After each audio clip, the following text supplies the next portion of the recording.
It's the F Plus 100th episode spectacular, and we're making it an extravaganza with the greatest ska tribute bands of all time. You'll hear blazing hot ska music from such legendary artists as Gwen Stefani, Skoctor Dre, Damn Skankies, Tesca, Red Scott Chili Peppers, the Brian Jonestown Massacre, Gigi Scallon, Screamin' Jay Scockins. Jimmy! What?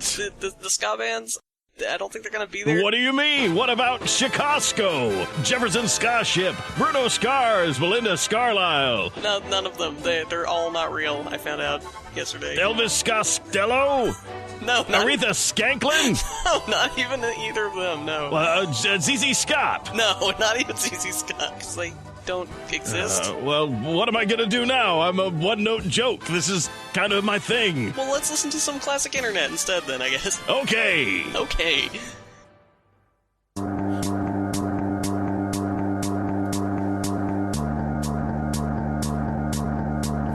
I love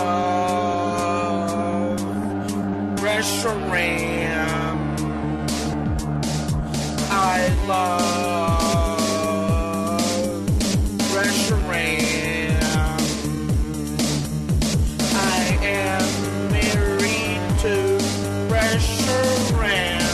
Reshiram I love. Marriage is strong. Reshiram and Justin together forever. Together forever. Together forever. Reshiram and Justin together forever.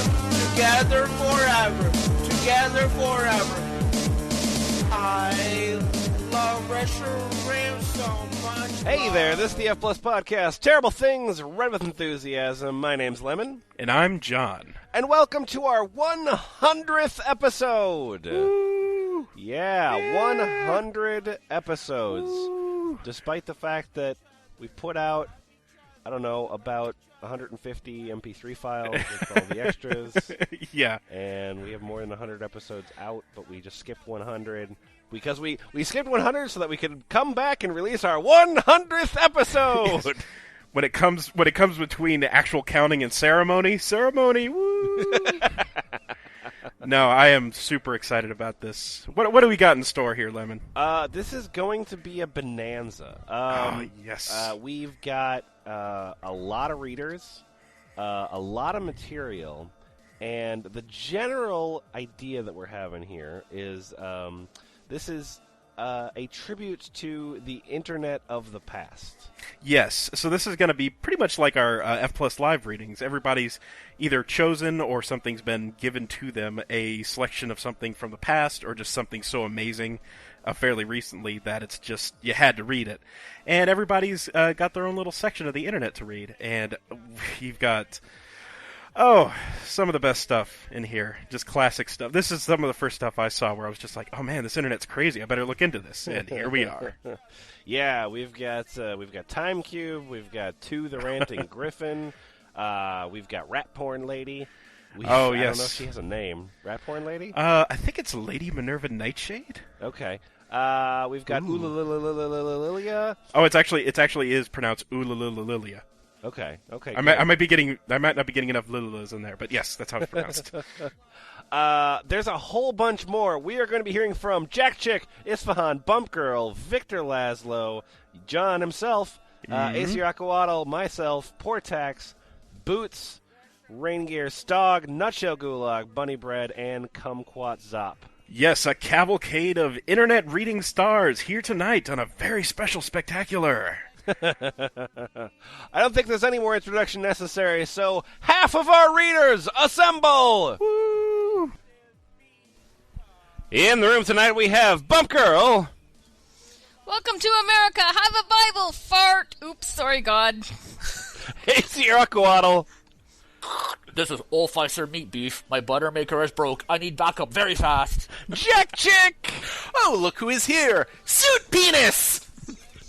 Yes, Fahan. Do you like to dance, party fatty? Yes, but I am to fat some days. Then romance begins for ham. John Toast! Look, I am bigger than England, fart. Portaxx? Ta-da! Someone did capture a whole net of butter. Who is the mystery butter hunter? Victor Laszlo. Say goodbye to your hope of life at the most speed in the world. There is no escape from Hot Rod Beef Squad. And Lemon. You can tell they are retardeds because they put the party hats on the dogs. Love Reshiram. I love Reshiram. I love Reshiram. I will ride more Chris to Reshiram. We love each other. Love each other. Love each other. Love each other. Love each other. Love each other. Love each other. Love each other. Love each other. Sing with me, Reshiram. Okay. Jack Chick. Jack Chick, start us off here. What do you have?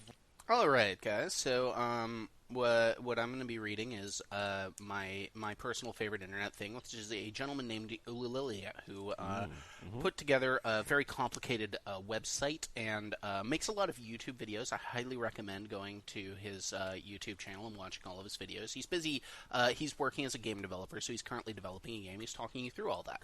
Sure. So, his process and thought process of how he's doing it. So, I'm going to start off by talking about section 2.1.1 of his website, which is how to read the website. Okay. Excellent. I've had to go through. You have to go through 4 links to get there. Just FYI. Okay? You got to earn this website. So you have to click 4 times to learn how to use the website? Yes. Okay. Kind of fun. By the time you beat this boss, you're too strong to need anything. It drops on you. All right. How to read website, section 2.1.1. My website consists of 4 parts on all pages. Some areas have more than 4, but these 4 are common on all pages. At the very top is an image, usually of no importance. The image is of importance when it is referenced to from within the main document you're reading. Not all pages have an image, but most do. Below the image is always a question or a statement which basically tells of the current content of the page in a logline sort of way. In the pages since about late 2006, any updates to the page are listed above, with the bigger updates, higher levels, being above everything. Also, each update has a level bit from 0 to 10 about how severe the update was. Background information. Oh, okay. I think he needs a color scale, severity of update. That comes later. Oh. The last dated one is reserved for massive updates, levels 8 and higher, where roughly half of the document is modified. Levels 0 through 2 are very small updates and aren't really worth going over the page. 3 through 5 are moderate-sized, and rereading the areas changed is somewhat worth it. Levels 6 and 7 are large updates to a good chunk of the page, and would be worth rereading. Levels 8 through 10 are massive updates, where the document has undergone a major rewrite, sometimes a complete rewrite from scratch, which would be a level 10 update. Or lots of content was changed and is definitely worth rereading the entire document. My site's main FAQ explains this in greater detail and the approximate Level 10, change. evacuate. Oh my goodness. The sphere grid for this website is really confusing. Moving on to section 3.2. This is an example of the design of a category index or the sitemap.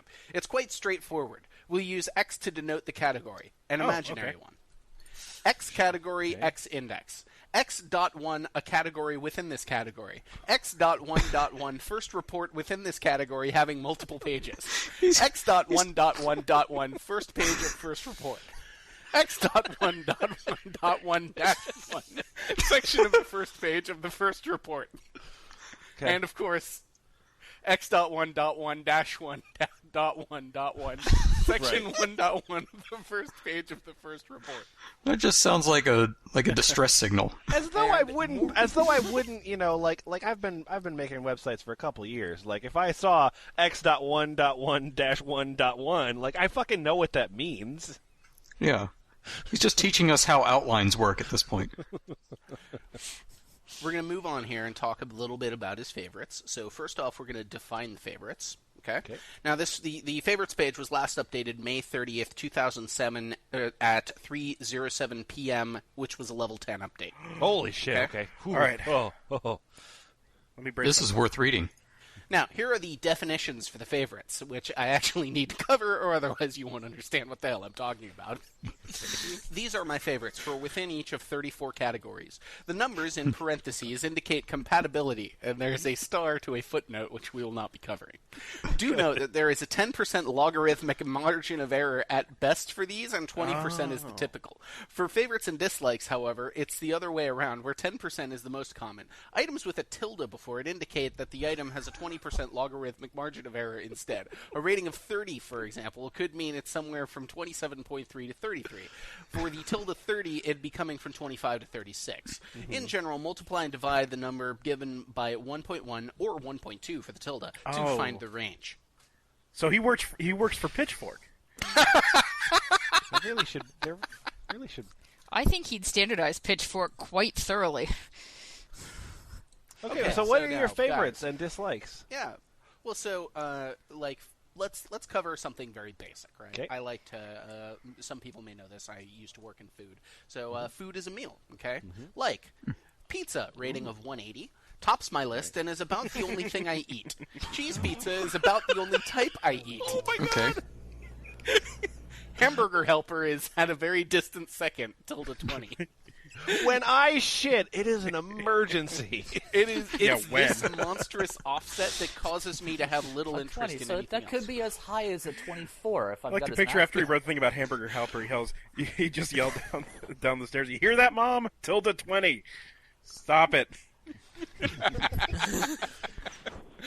Disliked. Meat. Negative 150. Holy shit. There's nothing... Or, sorry, tilde. No, just negative 150. Yeah. There's nothing less liked than meat. Any kind of meat. I haven't had a single piece of meat in about 2 years. Other things include things that look rather scary, like a pineapple or a kiwi. So he just likes the helper part of Hamburger Helper. He just likes noodles. Yeah. Exactly. All right. What about his favorite color? Like, greens and pure hues. The color 40C000 is my top favorite color at around tilde 30. I usually don't have much of a preference to colors, but pure hues and medium greens are the highest. That's not a pure hue at all. That's dislikes. That's a muted green. Dislikes. Well, Okay, sorry. Dislikes. Anything highly gray or very bright. The color 709060, and I'm assuming you all just know the hex codes for these, right? I do. Well, now I do. Yeah, okay, cool. Yeah. Is a much more gray version of my top favorite color, tilde minus 15 at worst. 3/4 gray, 808080, and 1/4, the actual favorite color, gives the result. Anything with a brightness of at least 192 is also disliked. Fair That enough, is, this if the whole color website appears is to be as bright- cyan on black Yeah. with blue accents. That is, if the color appears to be as bright or brighter than the color C0C0C0, then there's a good chance I won't like the Good to color. know. All right. damn. Now, I'm going to bypass a lot of them because, he talks about, he doesn't really watch movies, but he makes sure to list his favorites anyways. Yeah. Number 32. His favorite error on a calculator. Okay. He prefers stack overflow with compatibility of 15. Number overflow when the exponent or number is too big for the calculator to handle, and that's about an 8. Square root of a negative number, 7. Division by 0, 6. And the tangent of 90 degrees, 6. My top 4 favorites, the only things on the list. You mean the number? I like to think that Dislikes. number 8 is actually just a smiley. Dislikes. I have no dislikes here, But with negative 1.2 being the lowest. Okay. Okay. And then sure. finally, we'll go into file extension or file type. Ooh. All right, .swf. Come on. Let's put some money great. on this. .bmp is number 1 at 80. Terrible. Damn it. .tga Oh. at 60. Okay. Oh my god. .bat at 50. All right. He really likes auto running DOS files, I guess. Batch files Fuck are yeah, they're batch files are awesome. fun to write. Yep. They're old school. .txt is only around a tilde 20. I mean, it's not really that good. And WAV files are like tilde 18. I mean, who really cares, right? Yeah. And his dislikes, nothing in particular is disliked, except if I can't open it. And in the case of Flash SWF, create it. God damn it. Wait, so does that mean Does that mean like AutoCAD? You can create AutoCAD files? I bet Probably. So, Okay. I also have his. This guy's like I also super have. powered. So I also have his favorite letters of the alphabet picked out, but you should go read those yourself. We're gonna move on to him talking about music. Okay. Ooh. Good. Yeah. Good. Lord. All right. So, at times during my elementary school years, I went to music class. Although I don't recall the details that well, there were several things I recall well. Learning music notation, and he describes stuff he learned. How to sing lyrics, the 4 types of instrument, which he has string, wind, and probably percussion are the only 3 I recall, with the third having 70% certainty. The other things you may expect... one thing involved playing a simple instrument, a recorder, I believe it's called, with 95% certainty. I very vaguely recall the details, but they often were a very light grayish yellow in color, something like E0, E0, D0.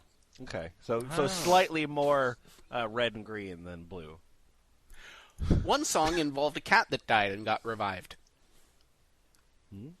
At the time, I was heavily involved. So skipping on, he talks about.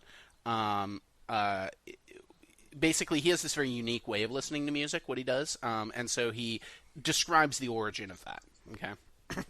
At the time, I was heavily involved with the Sega Genesis game Bubsy in Claws Encounters of the Furred Kind. A modern-day classic. Certainly. Yeah. Yes, exactly. Like we all were. Right. Yeah. Now, I don't recall whether it was Desert Zone or Out Where the Lake Is as being the first song I recorded, but for high certainty, it was one of those two. The third most likely candidate is Sluminda from Zeliard's Final Cavern series, the ones after the Fire Caverns. Desert Zone, at the time, was my top favorite song, and I once filled an entire 90-minute cassette with nothing but loops from this song. Wow. I made a mixtape. Nice. Well, it's not really a Now- mixtape. Now, going It's a any loop tape. further... Going any further to talk about the music, we actually need to take a detour and talk about the status system. By using this system, it is much easier to understand. The math is much faster to process, and it led to 2 very useful discoveries. One of which is that if the compatibility is doubled, you can stay in it for at most 4 times longer. This seems to be the case with me and music, and I even predicted something that seems rather crazy with remarkable accuracy. On my MP3 player, I made a prediction that I'll make it just over 100 days straight at the maximum from the same source when I was only 60 days in. And to explain, when he says source, what he does is he takes music from video games and plays it back at different speeds. Okay. Like, you know, he'll slow it down by 20% and play it back, and then he'll make enormous loops of different of these speeds, and he considers the original song or work to be the source, and then everything else is different loops of it. Okay. Oh, okay. yeah. It's not the same song. It's not the Bubsy theme song. It's a slower Bubsy theme. Bubsy theme song X.1-1-1-1 Yeah. plus Yes. 50.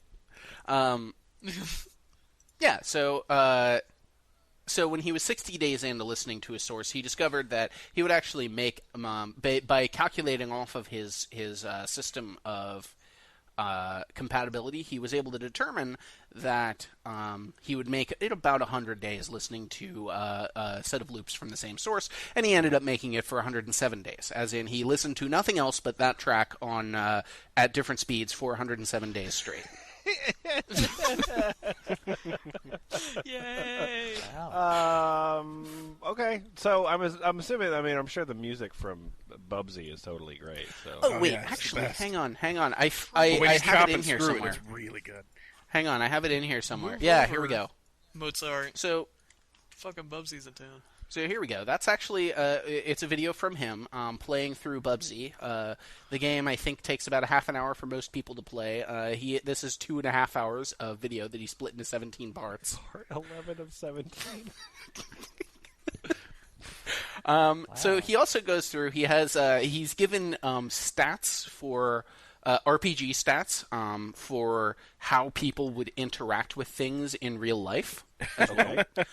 So I'm gonna divert to that real quick and just mention strength, which is abbreviated to STR. Everything has its own STR 3-letter acronym. Mm-hmm. Is how much you can lift in tenths of a kilogram. Okay. Then we have ACY is accuracy. Accuracy of throwing objects at a non-moving target 1 meter in diameter from 10 meters away, measured in parts per thousand, often involving the symbol percent, where 1,000% or higher is perfect accuracy. Assuming no evasion, the target doesn't move. Okay. Magic, which is your power of using special abilities, especially spells, maxes out at 999,999,999 due to the risk of failure reaching 0 at this point due to the formula. Does Ulilillia... So you can break the damage limit. No magicians, then? Apparently. Let me see here. Then we have SP, which is spell power. That's the amount of energy available for use of special abilities, especially spell. 1 unit of spell power is 2 gigajoules of energy, or about 555 and 5/9 kilowatt hours. Oh my god. In case you were curious. Yeah, and then, there's also, of course, level, which is your overall level or how much experience you have. You gain levels by gaining experience. Makes sense. Makes sense. That makes sense. Yeah, so... going back to the music thing, now that we've explained the compatibility a little bit, we can talk about sample rates, right? So he could record at any sample rate to 50,000, since Windat wouldn't let him go any higher. I could play back at any integerical sample rate. That, in turn, allows for thousands of speeds. In fact, I now know that the WAV file format in the area that I used to change, the actual number of available speeds is 4,294,967,296. However, sound cards are seemingly limited to about 4 million at the very highest. It plays back just fine at 4 million hertz sample rate. It's like, come on, technology. Which is 80 times right here. speed, but it doesn't play back at 4,100,000 or 82 times true speed, showing an error that there's not enough memory. Oh. And finally, just a description of Ulilillia playing through a full game of Bubsy in Claws Encounter of the Furred Kind. This is just the description. A full game of Bubsy in Claws Encounters of the Furred Kind, Sega Genesis version, is played. Although I have roughly 4,000 hours playtime for this particular game. Oh. Oh my God. Wow. I remember seeing that before. And I believe almost all of that is spent playing around rather than playing the actual game in a normal way. One major thing I enjoy is the fact that some enemies, when gliding upon landing on them, allow for extreme height and great speed due to speed falling. While I normally pause the game a lot to perform these stunts, I avoid it as much as possible. The few times it does happen are purely accidental. Despite not pausing the game frequently, I rack up tons of lives during the first 9 levels, then remain about the same, in the 60s, throughout the other 7 levels. There's a Class 6 severe bug, where if you pass something around 79 to 80 lives, the game essentially resets. You have no score, 9 lives, and start at the beginning of the level. Because some of the levels are of little interest, I have more difficulties with these. The most familiar levels are 1, all, 2, first 1200 PX, 4, first 75%, 7, all, 8, all, 10, first 80% especially, Is this 11, where we just somewhat, sort of trail out and and 13, first 80%. My head's spinning. For the unfamiliar areas, I'm more Imagine prone to that- making I mean, mistakes and thus because losing lives. The producers of this game would have gotten wind of Ulilillia by now, right? One would hope. Do you think that the producers of Bubsy feel somewhat responsible, or are they proud, or... I don't think the producers of Bubsy are still doing anything, so I'm sure they don't Yeah. know. amounts of hashish. Accolade has not been around better for years. Maybe because of I this don't know. man. They might have an old laptop in their cardboard box that's, jacking some Starbucks Wi-Fi. Maybe they've seen one of his videos. Now, the thing is, the same cannot necessarily be said of Sega, as I know that Ulilillia has a really, really massive video about climbing into one level of Sonic and Knuckles and just going higher and higher and higher until the background glitches out for about 30 minutes. So, you can ask them, I He guess. does all of that and still fucks, all those girls, right?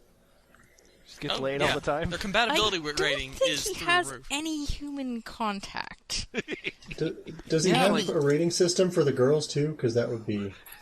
Yeah, I can... sort of That worthwhile. blowjob was a 3.5. At a 10 to 20 Yes. only. Yeah. Yes. All right, Isfahan, what do you have for us? All right, I got kind of an underground indie artist on the internet. He's been around since like the early 90s. Okay, great. 94, I love 95 is when he really started getting into notoriety. His name is David Gontermann. Oh, yeah. Oh, shit. Yep. And he is for those of us who have been around the internet a while, he is a fixture, for better or for worse.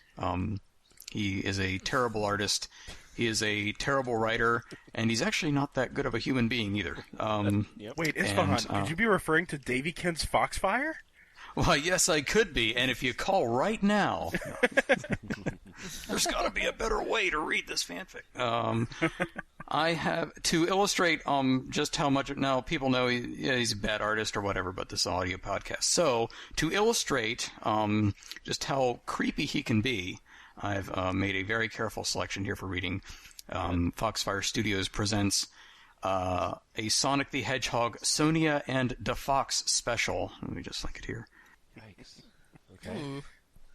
A Time of Honesty by David Gontermann, and the prompting for this one was David Gontermann had an online, quote-unquote, online relationship, meaning he probably just typed a bunch of creepy shit, to a girl who was 10 years younger than him in I think it was 95, and at that time, the girl in question, to be 10 years younger than him, would have been in her teens, so... Oh, okay.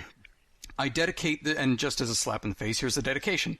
I dedicate this short episode to the parents of Emily Smith, who cared enough for their daughter to be concerned about her cyberspace love life. A true sign of good parents. Oh, dear. Oh, dear. I dedicate this to the parents who had the smarts to be scared of me. Yes, I dedicate this to the parents who told her that dating me is not a good idea. And yeah, I'm glad you pointed out the time frame, because when you said 10 years younger with Gontermann, that could have just meant in the mid-20s. Yeah. Because, God, he's got to be... Anyway, he's got to be like in his late 40s by now. Exactly. And he's still out there, folks. But he's still available, too. Yeah, I'm sure. Davy Crockett and Sonia Hedgehog were lying on a hill watching the clouds when Sonia, out of the blue, asked Davy if she can ask a personal question. So that's like a double ask. Oh, by the way, Davy Crockett, for those who don't know, is a self-insert, and he always, 100% of the time has a self-insert in anything he does. Takes on different forms, but usually it's pretty transparent. That depends. David, I don't know how to say it. Do you think we're too... forward? Forward? What makes you say that, Sonia? I mean, when we're close, and when we're kissing for hours, and I unbutton your shirt and rub my cheek into your chest. Oh, a pause. I don't think so, not on my standards. Why, you ask? Well, it's about last month, when you were crying in bed all week after you knew who your dad was. That I believe. I was with you an awful lot. People were thinking that we were. Suni, I was in shock over the fact that Robotnik's my dad. Sure, I was in the mood. Hello, son. Get out of the house! Sure, I was in the mood. And monkeys fly out of my tail. Oh, besides, we had our clothes on. I know.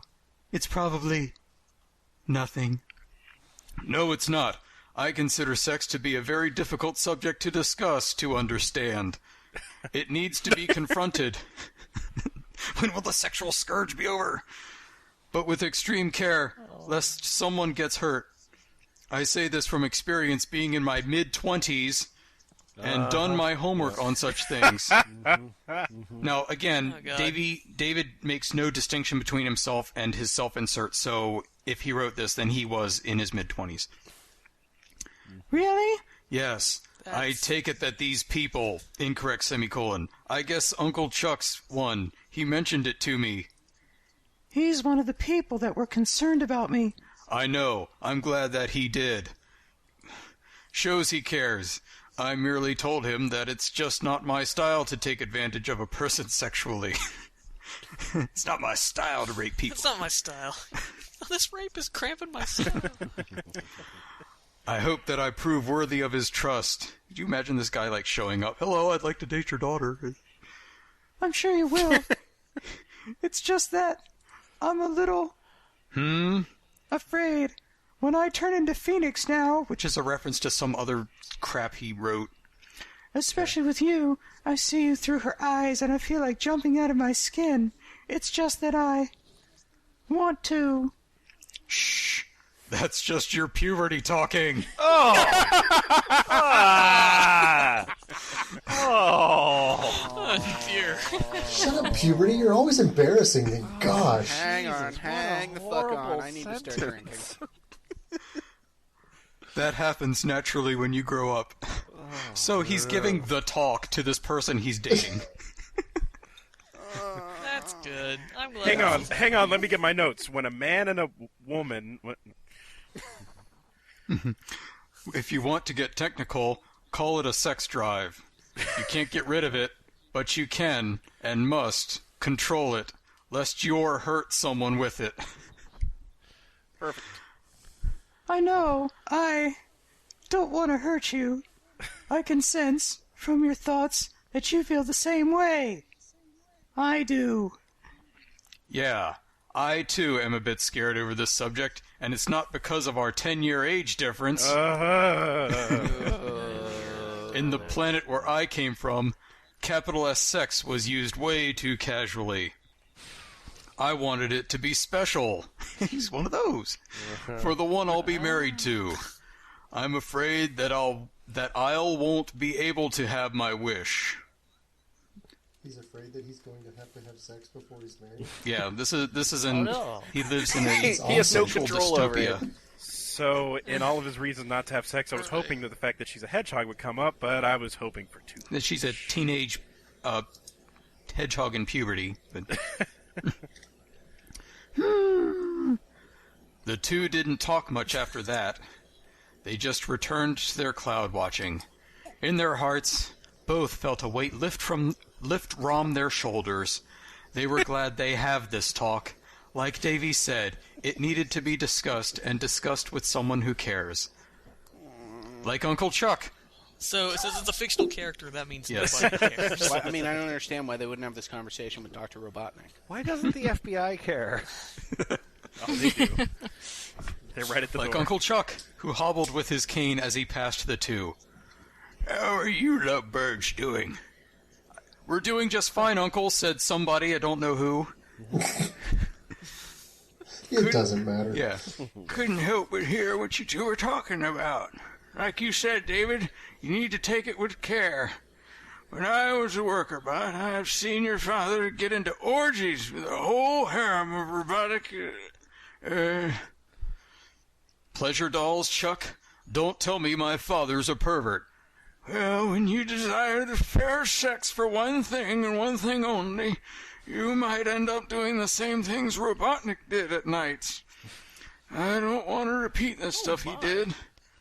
Then don't, please. Some of us don't want to know. Chuck smiled. I take it you get a lot of that on your world. I get too much of that on my world. You'd have another heart attack if I told you the stuff Earthlings do, and I don't want that to happen, do I? Chuck holds his hands in front. I'll take your word for it, Sonny. But honesty, I'm glad that you're not like that. You respect her too much. I know that. Like you said, I'm just concerned like any good parent. I hope I prove myself worthy of your trust, Uncle Chuck. Thank you, Chuck said as he left.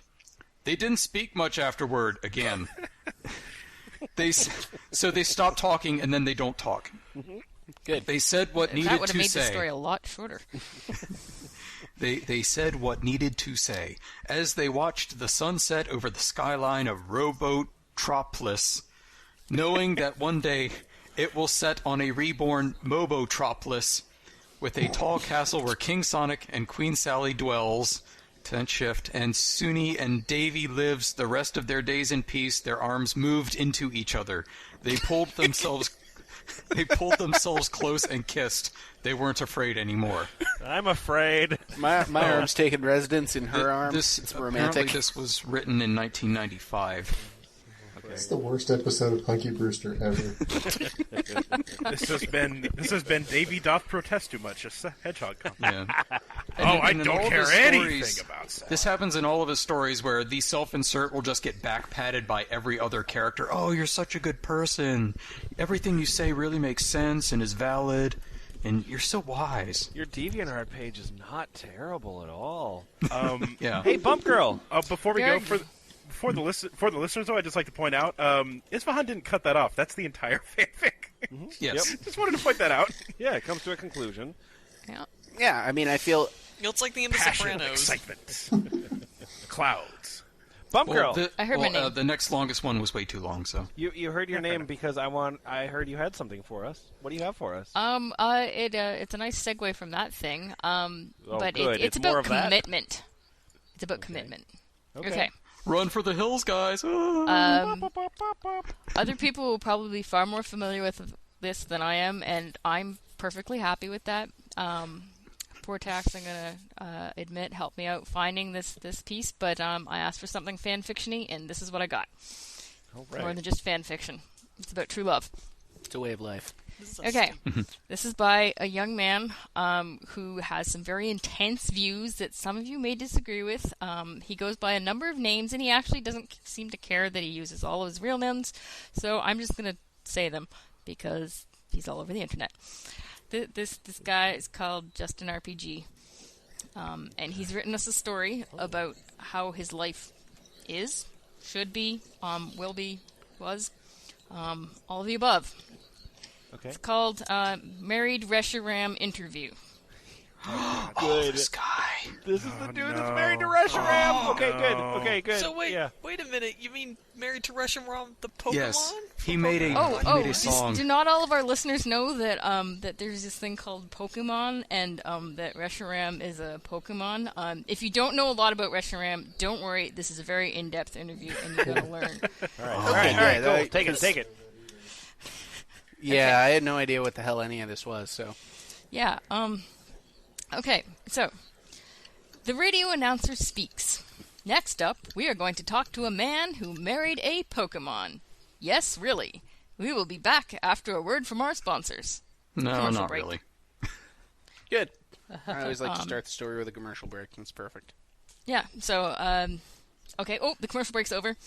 The radio announcer continues. Oh, no. Welcome back to Pokemon Alternative 99.7 FM. In the studio, we have a man named Justin Coolidge who said, I do, with a Reshiram.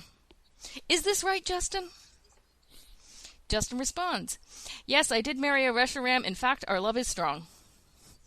The announcer asks, what is it like being married to a fire-type Pokemon? That's his follow-up There's question. those details, dear listeners. That you didn't know that Reshiram was fire-type?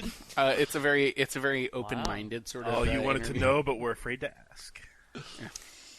So you married a giant eternal white dragon. I'm more concerned with what type Yes. it is. Yes, fire-type. However, It's not don't weird worry. that he married a Pokemon. It's weird that he married a fire type.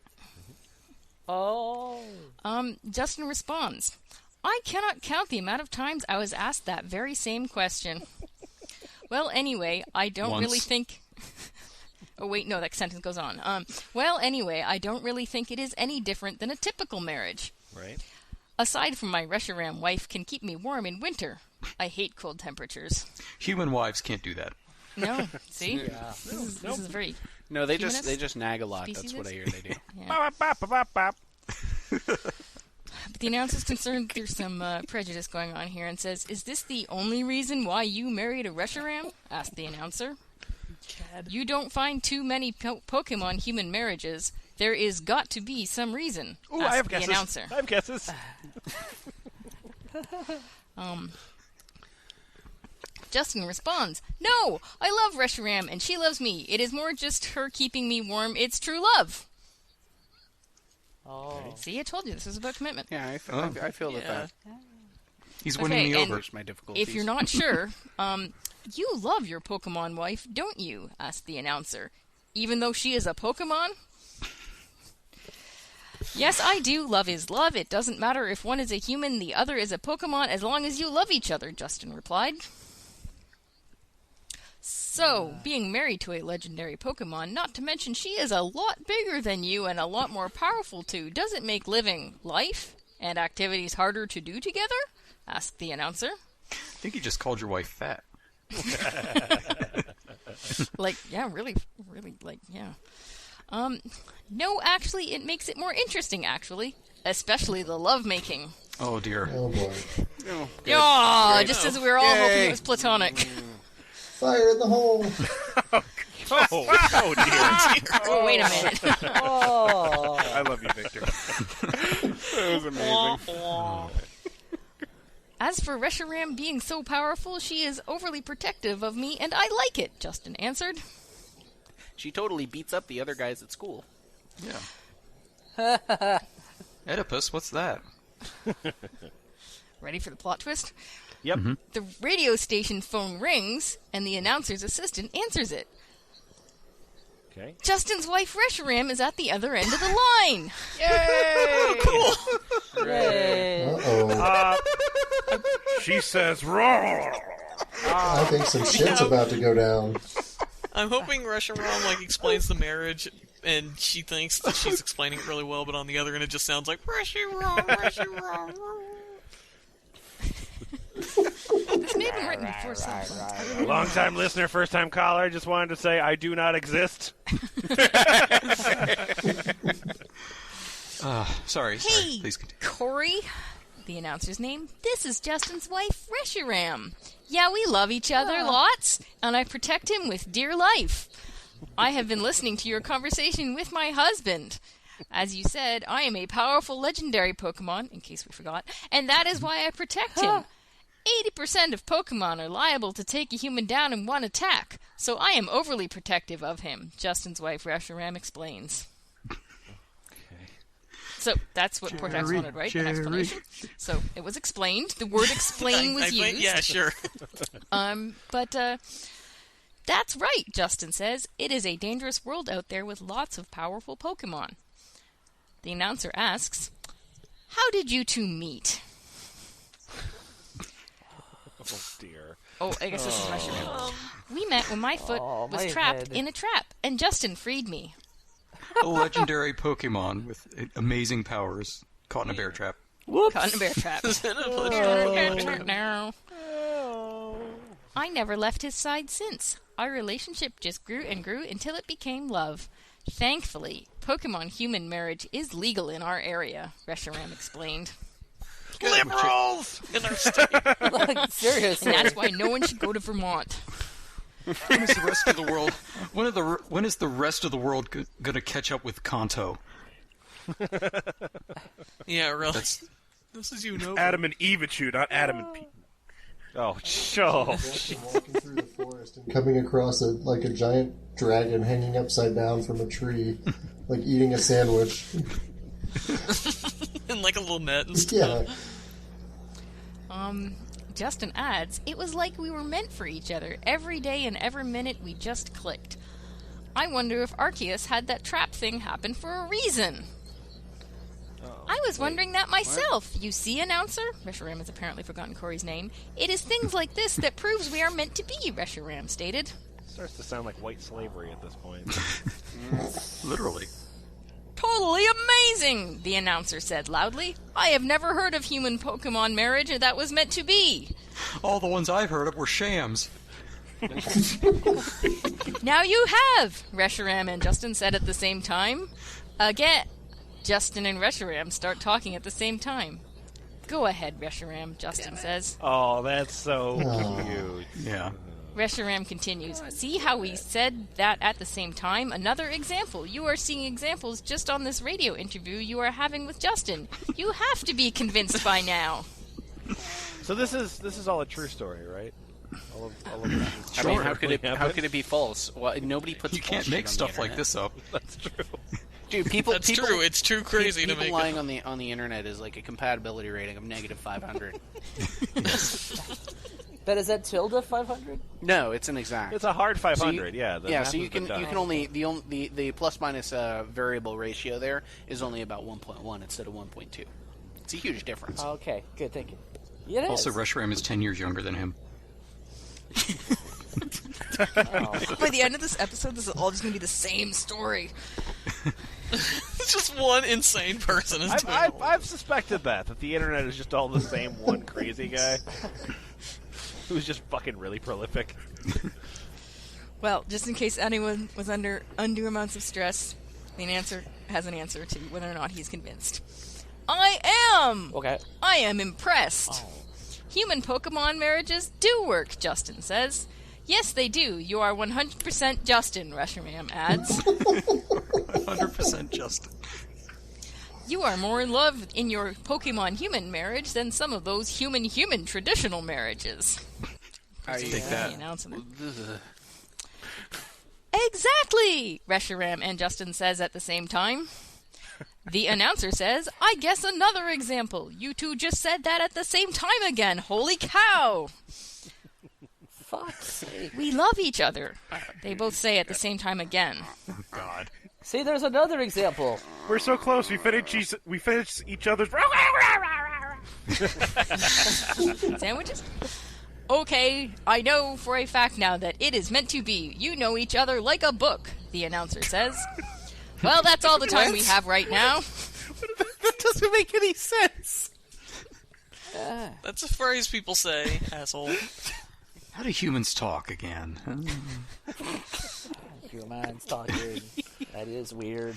Well, that's all the time we have right now. Thank you for listening to Pokemon Alternative 99.7, and let's all thank Justin and Reshiram for this interview. Now, why wasn't this on the Pokemon mainstream? Wait, hang on. Why is Hang that on. considered alternative? But there's that's a not coda the here. end.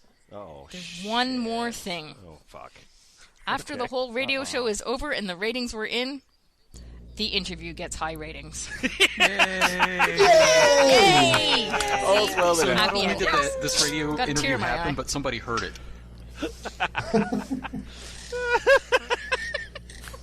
In fairness, we all just heard it. P.S. The story is really good. Hey, Victor. Hi. How you doing? I feel like people have been reading stuff that's kind of weird and, I don't know, unsavory. Are you going to change that? No. Okay. Okay, what are you going to read instead? She is the best policy. I'm going to tell you about how my parents are criminals who deserve to be put in jail or killed. Okay. I guess, it's just about picking the time and the place, and Yeah. this is a time and a place, so there you Yes. go. Fun for My what's name left is of the Governments family. Get Girlfriends, and I have strong opinions. Well, then welcome to the internet. I will describe their horrible crimes. Number 1, for almost 10 years they're refusing to help me find a girlfriend, thus causing unimaginable pain and damage to me. What? There are numerous ways in which they could help me, like introducing me to daughters of their coworkers. Holy or asking shit! my relatives Oh my for help. god! Oh. But they did not do so because they're murderous idiots who live in the 70s/80s and think it's easy to find a girlfriend if you want one. Those monsters. Well, they They're simply murdering their child using the following mechanism. Oh, right. Also, number 1, I am left without a girlfriend/sex. Number 2, which makes me unable to fulfill my basic needs. Number 3, which makes me depressed and hopeless. I agree. Number 4, which destroys my will to live. 5, which makes me suicidal. In this case, that sounds like a good thing. Okay, so that was point 5. What comes next? Next is point 2. That was a sub They're list. refusing to co-sign my appeals to government and various institutions for over 5 years because they fail to see it's the only way, thus weakening their impact. He doesn't the go only into way he's detail gonna- on what these appeals are about. Also, if they co-sign, then they're legally liable. guess to get a for girlfriend, anything that- maybe? whatever. The government needs to assign me a girlfriend. Well, governments get girlfriends, so they should give some away. There's a girlfriend surplus this year. Number 3, my mother, the murderous whore, is refusing to have sex with me when that could alleviate my sexual frustration. Shove it a hog of a wall. What a bitch! Ew, that's good internet. And we're back to destroying my will to live. Perfect. Oh, God. Keep going. Number 4, when in righteous indignation I finally attacked those beasts and managed to beat the shit out of them, I was the one that was reported to the police, and not these murderous animals. Only good they ever did was that they later refused to testify against me. That's not good. Actually, that's bad. No, that's In disturbing. any country with a normal legal system sensitive to needs of incels, these criminals would be prosecuted long ago, and in some countries their crimes would be punished by the death penalty. Nope. However, here they're allowed to run free and go on committing their heinous crimes. Though the police have been informed about their attempts to murder their child, they haven't done anything. I was actually threatened with arrest for consuming police resources. Yeah. Yeah, that's what you're getting arrested Something for. you can do. For some reason. Their murderous behavior goes on. For how long, I ask? Well, you're not dead yet, so they need to keep Yeah. going. Yeah. In order to be murderous, you have to Some murder turd thing someone. He's right about Yeah. other societies' Really laws, inept. though. I wish they'd get on with it. Can you just imagine being the officer on duty? My parents are trying to kill me. Oh, okay. What are they trying to do? Well, they won't fuck me. Mr. and Mrs. Johnson, you're under arrest for felony cock blocking.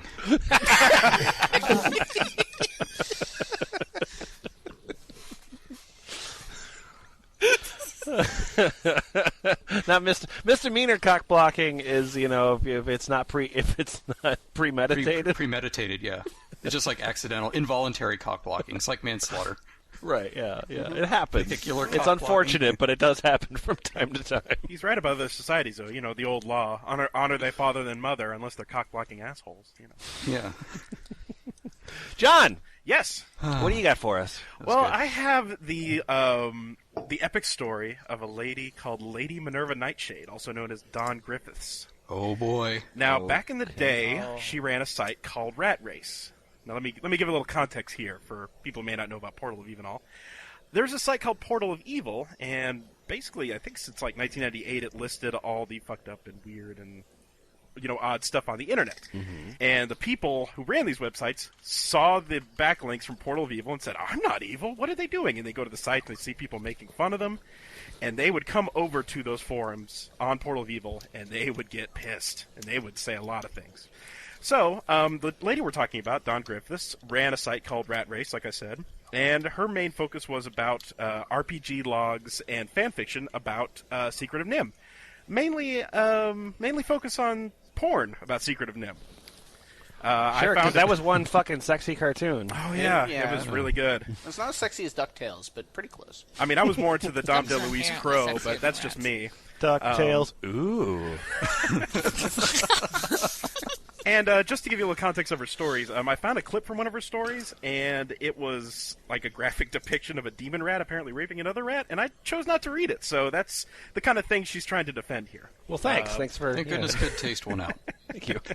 So Good taste starts and ends here. the first thing is actually from an associate of hers called, I think it's Richard, it's Gerrot, it's Gerot or Gerot, whatever. And this is his post from 2004. It was made on the Portal of Evil site, and it said, "A little common sense." Let's see if we can break all of this down with a little common sense, shall we? Let's start with something straightforward. First item. You ask, do I know that The Secret of Nim is a child's movie? Okay, now, why is this even important? We both know this, as we grew up with this, since its release in '82. We were both in 6th grade, 12-year-olds. But again, why is this important? Second item. Simply this.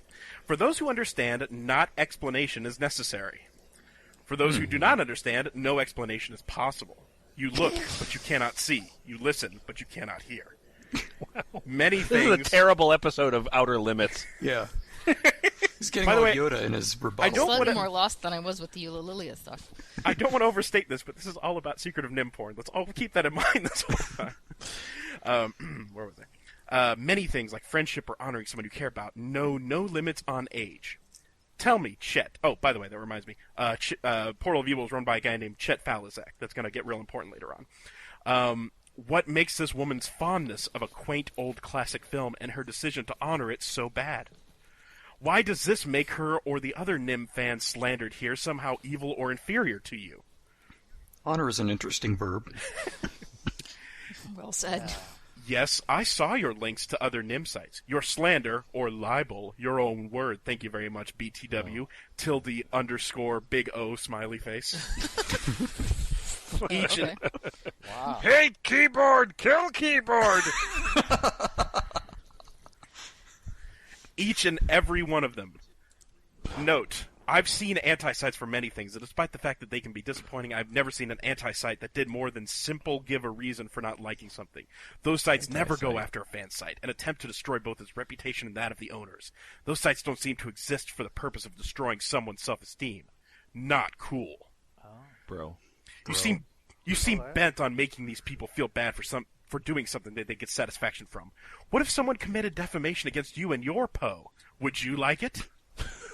That's my I would Poe, love dog. it. Actually, knowing Poe, yes, they would. Oh God, yeah. Yeah. So, Nothing PoE liked more than making fun of other people on PoE. Exactly. Now, Richard Jerome made a ton of posts like that, and it was all pretty much the same tone, and they were all getting pretty boring. What's not boring was that something that Dawn Griffiths did herself. One way that she tried to stop this from happening, or at least attack what was happening to her, was she put spells into the HTML of her site. Right, yeah. Like the HTML, wait, if you went into the coding, the spells were actually here. So here's the first spell. Like magic spells? Yes, exactly. Yeah. She was apparently Wiccan, but talked a lot about God and angels, so who knows what the hell was in her mind. Do you have a Dave Mustaine voice? What do you mean I don't believe in rat porn? He's into Jesus now. Come on, guys. Upon this web template, I shall cast blessings to enrich my life, curses to give those who deserve it hell, and generally empower myself with the universal mind, ampersand soul is my witness, by the obvious power flowing through these words, I declare them reality. I hereby pronounce the blessing of more time for my members to participate in the Rat Race RPG. May everyone in my RPG stories always have plenty of time to participate. With the universal mind and soul as my witness, by the obvious power flowing through these words, I declare them reality. That is all. So she made a spell to make all her people guaranteed unemployed. And at the end of that, in pink text that bounced back and forth, it said, it has come to pass that all of my RPG members have plenty of time to participate. The end. Yeah, they do. Oh, QED. Oh, and by the way, I forgot to say before this, all the spells are all in Comic Sans. Right, yeah. Well, I yeah. hereby pronounce the blessing of more interest in the members of my Rat Race RPG and actual participation. There is not anything that any of them are doing in any of their lives that takes so much time that I hear from none of them for days. They have no excuses. With the universal mind and soul as my witness, by the obvious power flowing through these words, I declare them reality. That is all. Sometimes I doubt your commitment to secretive Nim porn. And then it has come to pass, blah, blah, blah. Is this just a hobby to you? And last one, I hereby pronounce the blessing of greater interest in the reading audience of my Rat Race RPG. From now on, I will have tons of people applying who would be glad to take up the slack with our extra characters, and to give us plenty of help with our current characters, as understudies. With the universal mind and soul as my witness, by the obvious power flowing through these words, I declare them reality. That is all. So next, the next thing she did was she brought legal services into the matter. She actually tried to sue Portal of Evil for putting her site on Poe. Okay. Makes sense. That must For have worked linking her site. Mm-hmm. So here's the post that she announced, or I think it was Richard that announced it. Anyways, here's the announcement. Legal services have been contacted. Thank you for your support. Every bit helps. As for what I've done, I've contacted a group called Prepaid Legal Services, Incorporated. This I refer to in the help file forum. And I had just received an email that informs me that my membership is being handled by an LA firm called Parker Stanbury, LLD. I don't know exactly what LLD stands for, but I'll find out when I call today.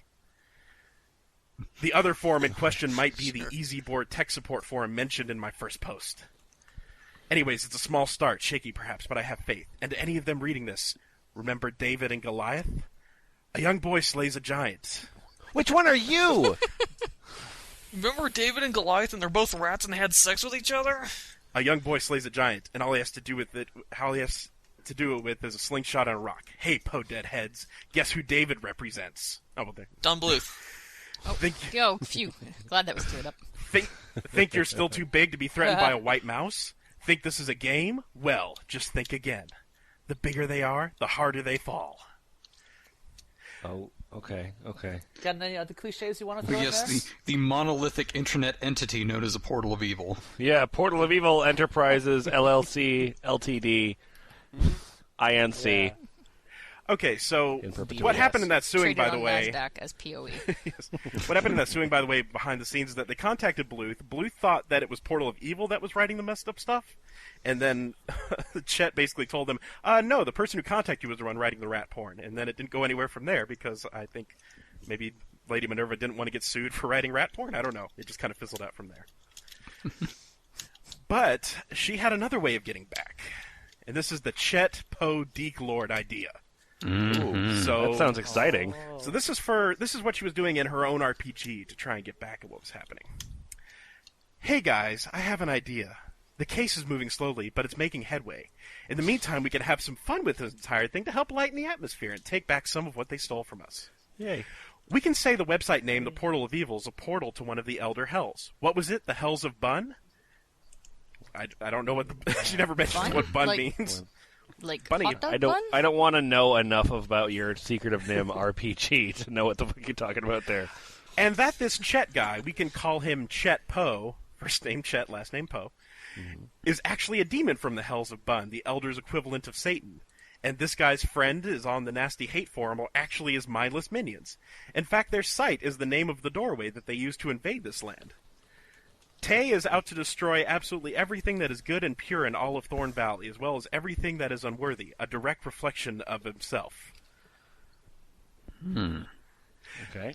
Now, I'll skip past a bit of this. It's all really good, but okay, I'll skip to the description of Chet Poe, the Deke Lord. Wait, that's the full character name? Chet Poe, the Yes. Deke Lord? Is there a colon in it? I gotta picture this right. He was once a human being who committed a number of hate crimes using a tool called a message board to spread pain and dissent throughout the world. For his crimes of intentional malice, he was condemned to hell, an elder hell, as a number of his crimes were aimed at rodent folk, as well as the Naure, I think it's supposed to be nature, loving human allies of such small, meek creatures. A demon who, like his minion, imagined that they were fighting monsters. But in their arrogance, they ended up evolving into the very thing they all so hated, in accordance to the old saying. This being and his ilk, incidentally, are called Deeks. Deek is a synonym for fake, as defined by the online Directionally service. I think that's supposed to be dictionary. Most origin myths have links to wikis. Okay, so here's how they're defeated in the RPG. By then, Aurora, Serena, Genevieve, Gabriel, Jezebel, and Minerva are all free by then to firmly smite this heartless monster with the elemental powers in the land of life, death, earth, air, fire, and water. And as mentioned, Jenner and Dumas can have some fun taking this arrogant fraud and his ilk off of their golden pedestal. In fact, it should be a spectacular thing, and done in a way that makes all concepts of poetic justice green with envy. And so, by the end of this angle, the Lord of the Deeks, Chet Poe, and his minions, Junques, another synonym for fake, learn the hard way that judgment of anything in the universe is not theirs to mete out. Whose is it? Is it ours? That's why Portal is it Evil ours isn't now? up anymore. And now, Yeah, I think so. Pretty much. Now there's another description here. Let's see. Now, another description, another part of an RPG defines him as a swaggering, self-satisfied, self-pretentious lout who thought that just because he went to church while he was still in his human life, he was morally superior to everyone else. And that one inconsequential detail gave him license to do as he pleased to anyone else, making a mockery of the positive aspects of his so-called faith. I remember Portal of Evil was a Christian website, so that And part the next part, that's someone why, who has never done a day's worth of soul-searching in his entire life. Someone who thought that he was completely above everything, like that. Everything that made him human. Everything that gave one a real soul, that made one a real person, not just mocking, taunting caricature of what a real person should have been. You fucking people are pretending like you never draw pictures of rats raping other rats. Now, let he who has not drawn rat porn cast the first stone. Now I think this is the same damn, guy. no one's safe now. I think this is the same guy, but in this one he's referred to by his last name, Falazek. So Falazek gets his comeuppance here. Falazek knew the blast was coming. He prepared himself to leap out of the way. Suddenly, a voice screamed at him, "Hey, you stupid demon! You're retarded!" Hang 10, dude! Usually It was- burn comes man. after the blast wave. Oh. It was so very, very ironic. In his human life, the word was one that he and his friends had wielded freely, too freely. Generous, very generous with their malice and spite, stingy with kindness, with goodwill. Falazek, filled with much rage at the dog's comment, and shrieked, "You stupid bee! Star, star, star, star! You're going to regret that!" He actually censored himself, too. He Yeah. may be a devil, but he's not going to curse. Yeah, that's... Meh, not Chet. It's here! What What do you have for us?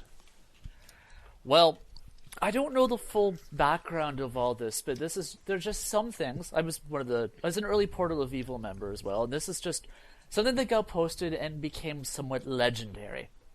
And it involves furries. We all love furries, don't we? Define love. Oh, I certainly do. Tonically. Okay, we like to read. How about we like to read about them? Aren't we? We're a little bit into Sure, Schadenfreude. yeah. Not a little bit. Does that Anyway, mean yiffing? there's lots It all of means that. yiffing. Oh God. Anyway, this there are some, even by the broken social standards established by furry, there are people that are just too weird for even furries to handle. Okay. You probably don't believe me, so I'm going to read this, and we'll see if I can't change your opinion. All right. Yay? I don't have the specific. Yes. Okay. This all started when Nikobe was in Octothorpe Maliev, an IRC channel, asking if any other furs had a room where he could stay for several months. Stated that he would be more than happy to pay rent and buy his own food. At that time, I talked to Draco, and we both thought it might be nice to have another fur around the house. that's what I always think. Yeah. It might We're be. up too They many. say furry. When they say fur, I'm picturing them just like draping this dude's skins around the house. Yeah, but that's because you are a normal person. But if they said furry, then I'd picture some dude dressed as, like, Sonic. But I'm picturing, like, tiger rugs. First day. Nikobe left that next morning and drove here, arriving in Salinas, California, where he called us and said that he was lost. It was only a 30-minute drive. We told him to stay where he was and that we would come and get him. Draco decided it would be best if he rode back with Nikobe and that I drove ahead and Nikobe followed. On the way over, Nikobe ranted about how fast I was driving and that he couldn't keep up with me. I was driving sometimes 20 to 30 miles an hour under the speed limit just so he kept up with me, and at no time did I drive faster than 10 miles under the speed limit. Nikobe called me every name in the book, wondering why I was doing this to him and asking why I was trying to lose him in traffic. Draco was very distressed by Nikobe's outburst and asked him to calm down, that he knew the way so it didn't matter if we became separated. Nikobe still ranted and became very upset. When we were within 8 miles of the house, Nikobe slowed to 25 miles per hour on the freeway and was lost to me in what little traffic there was. I pulled off the highway twice and finally got a phone call on the cell phone. Draco said they were in Monterey and that Nikobe wanted me to come get them, even though he knew how to get home. Nikobe didn't trust him and said he was lying. I arrived at the gas station where they were, and Nikobe acted as if nothing ever happened. He seemed in a very good mood. We all arrived at my home and parked his van. We had a nice room for him, separate from the rest of the house, an internet connection all his own, and run of the house. We then all had dinner and talked for a while. Nikobe telling us how all the furs in Florida were out to get him and saying lies about him. So far I can... These are- I'm sorry, so far I can believe that this guy made an entire state mad at him. Yeah.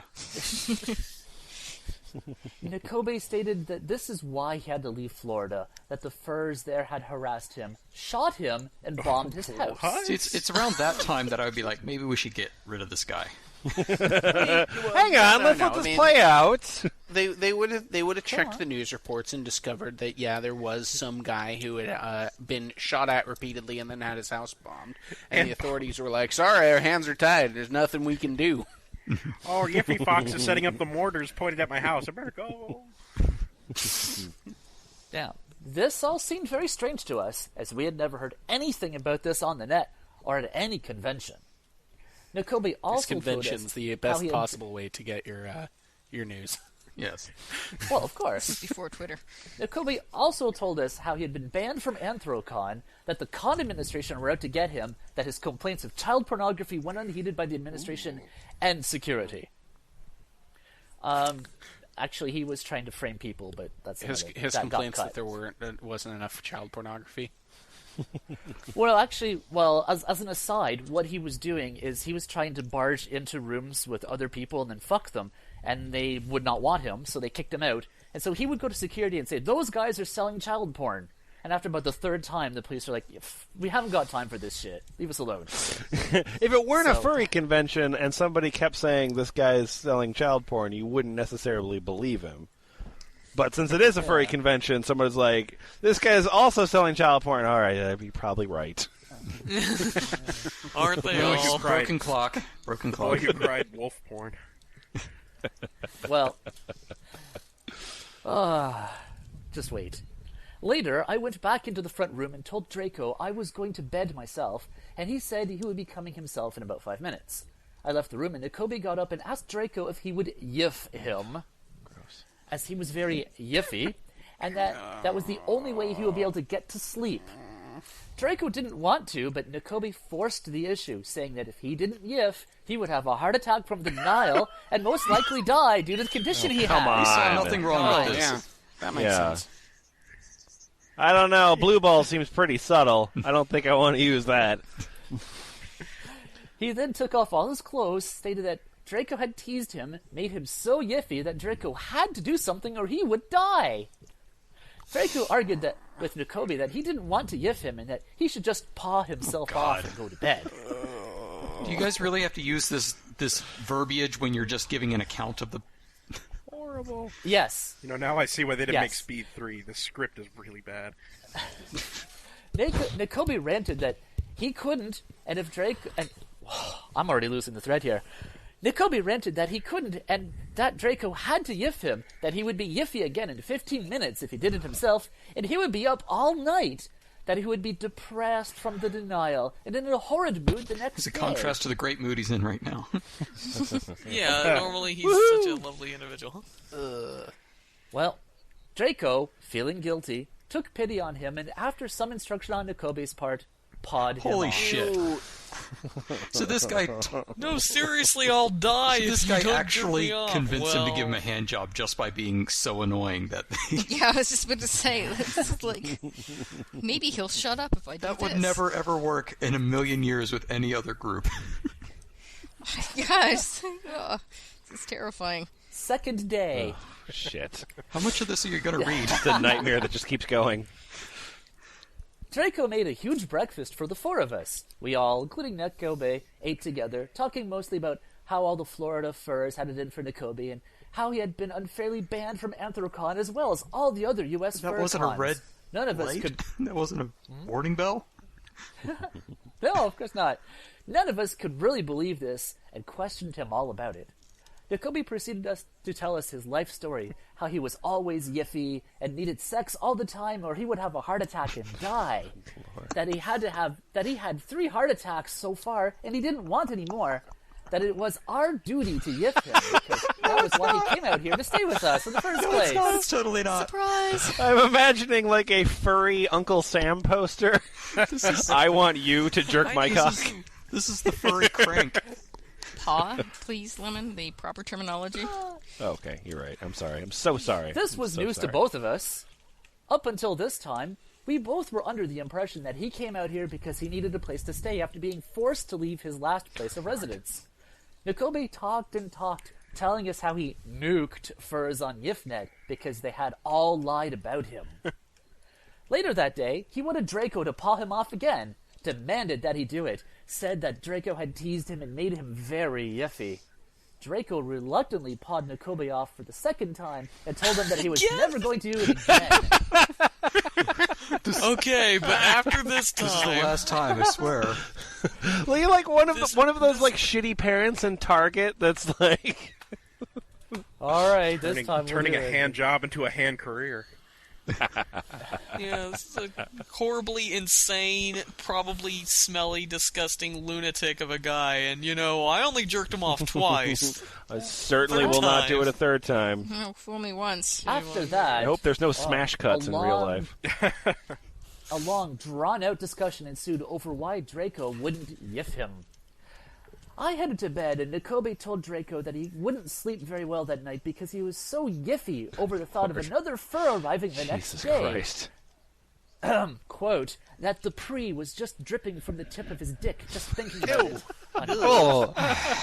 People actually talk like that? Sure. Like anyone? Yeah. Furries talk I'll never like that. sleep again. Yeah. The more pervy you are, it stands to reason. Like the more pervy you are, the more you linguistically obfuscate it all, and you just talk in these dumb sideways things to ignore the fact that you're jerking off while shitting all over yourself. Yeah. Really, this is just... Draco told him to stay away from our guest, that he had no reason to be near him, and he wasn't coming to visit just so Nakobe could yiff the hell out of him. Gross. Nakobe became upset at this and proclaimed that he was going to now have a restless night. Oh no, not a restless night. No one's ever gone through one of those before and survived. And die because he was going to be denied yiff. Hey, if you keep saying that, it keeps getting you hand jobs, That's true. Yeah, he's learning from behavior. Yeah, I mean, this is really more Draco's fault than anything. Nakobe's giving him an out here. You don't whack me off, I'll have a heart attack. All right, click, clunk. Take him to task, yeah. Third day. Shit. The next day, the dog started barking, and a very silly otter came running into our bedroom, pouncing both me and Draco. I'm assuming the otter is another furry and not a literal. Nakobe was not very far behind, standing over the otter, while he hugged Draco and I. Draco asked Nakobe to please leave the bedroom, to which Nakobe replied, "Why?" We got up, finding that the dog had got into something very smelly, and quickly gave her a shower. While Draco and I were taking care of the dog, the otter, being closely followed by Nakobe, went about unloading his car, setting up his computer next to mine. Nakobe, all the while, pestering the otter. Draco opened the bathroom door and saw what was happening, and told the otter to come with us so he could talk to him while we washed the dog. Nakobe, not having any part of this, offered to help wash the dog so he could remain close to the otter. Draco said no, that his help wasn't needed, and we would be done in a few minutes. Draco then asked Nakobe to please close the doors on the otter's car and close the front gate drive. About 4 p.m., the otter and Draco went out to the store, at which point Nakobe came running into the computer room, yelling that the otter and Draco had gone someplace, and he demanded to know where, that Draco had taken the otter, and why had he taken him away from him, and that they were doing it to him again. What a fucking whack I told job. It didn't occur to me to kick him out of the fucking house, so we continued to put up with it. Yes. Then it summarized day 3. They went out to get McDonald's. God, no. They didn't invite Nakobe because he's kind of a whack job, and they were a little bit put out by him. McDonald's being the most disgusting. See, if only this had happened in modern day, they could have gone out for Doritos Locos Tacos, but they had to settle for McDonald's. Yeah. They added 25% more crunch. It was truly a dark age when this story takes place. Yeah. And then, actually, at the end of day 3, while they're sleeping, Nakobe stalks outside their bedroom, listening to see if they're fucking. All right, let me give you another hand job. Okay, what happens on day 4? Day 4. That morning I got up, and Draco and the otter were snuggling in bed. About noon, Nakobe burst into the bedroom, yelling they had confirmed that the otter had yiffed at least 7 other furs, that another fur that had stayed here had yiffed Draco and asked why Draco wouldn't yiff him. He had talked to a fur on YiffNet, and that the fur had said another... Oh, God. This is like the opening scene in Clerks. You fur, you fur, yiff. Yeah, totally. Yeah, I really want to know if this, whole argument actually went down with this exact terms. It was like, did you yiff him? Did you yiff that fur? Did you paw him off? I wouldn't be totally... Yes, I would not be totally surprised think if it did. Yeah, a certain amount of times it just sounds like code language. Nakobe has ordered the yiff. Nakobe has ordered the yiff. Yeah. I took the cell phone and went for a walk. Nakobe running after me, yelling, wanting to know who I was going to call, what I was doing, and all I was going to do was lie about it. Just give him a hand job. Where are you going? What are you doing? God. I called the friend Nakobe had talked to, and he said to ask Nakobe never to call him again, and if he did, he would hang up on him. Ooh, take that. Oh, after a hand job, of course. That he thought Nakobe was crazy and had scared him to death. Draco had gone looking for me out the back of the house, and I was in the front. Nakobe had come back in after yelling at me and started to bother the otter again, because neither I nor Draco were there. Nakobe had backed the otter into a corner in the bedroom and telling him that if he'd only let him yiff him, all would be okay, and asking where all those other furs who had yiffed and why you wouldn't let him yiff him or whatever. The otter later told us that Nakobe stated that he wanted to kill Draco and I, the dog, and burn down the house. This was the second time he had stated that he wanted to kill someone in this house, even after boasting that he killed someone in Europe and got away with it, and that he had 7 passports, and he was in the U.S. illegally, and no one knew his real name. But anyway, if I kick him out of the house, that would just be rude. Yeah, That's true. Well, he's super crazy and creepy and stalky and, like, kind of rapey and stuff, but, we're both kind of want to fuck the same cartoon animals, so That's like he's a like blood bond family right when you there. think about it. Yeah, no, exactly. I'm not going to judge. During the next several hours, Draco and I verbally pounded into Nakobe's skull that he was no longer welcome in this house and that he was going to leave in the morning. That I would give him $600 to reimburse him for expenses. What? Yeah. Uh-huh. What? No! Don't do that. What? Yeah. So he got $600 and 2 hand jobs for barging into your life for 3 days and giving you shit. Man, I'm quitting this Right, cartoon exactly. shit. Speaking of which, Jack Chick, I just, I'm going to San Francisco, so, there's the standard. I mean, I don't have any otters for you to get, man. Precedent has been this set. guy got $600 and 2 hand jobs, and they don't even like him. Yeah. Oh, dude, no. We can make the hand jobs happen. That's easy. But $600, man. I'm between jobs right now, man. Come on. Nakobe pleaded that he would change, that if we had let him yiff the otter, all would have been fine. Yeah. I told him no, it was over, and if I had any more problems before tomorrow, that I would call the police and have him escorted off the premises. He said I couldn't, and that I would be in as much trouble as he would be, that he was an illegal, and that we would all go to jail for harboring him. Yeah, that's how that works. Hey, Nakobe, if you go to jail, somebody will probably fuck you. But they won't yiff me. I don't want to get fucked. That's gross. I'm going to call the police. Well, if you do, I'm illegal, so I'm not supposed to be in the country either. So that's your problem now. What? Yeah.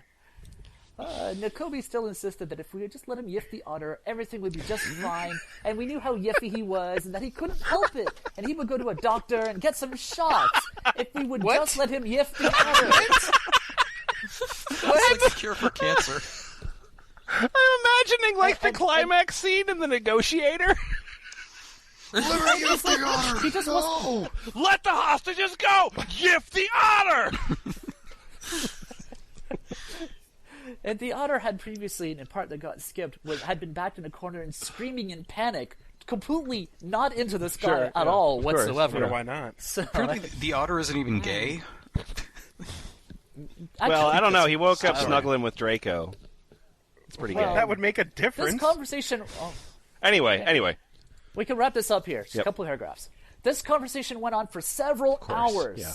Nakobe telling us how he would change and all the things he would do to make sure that he did, but that he was still yiffy, and he always would be.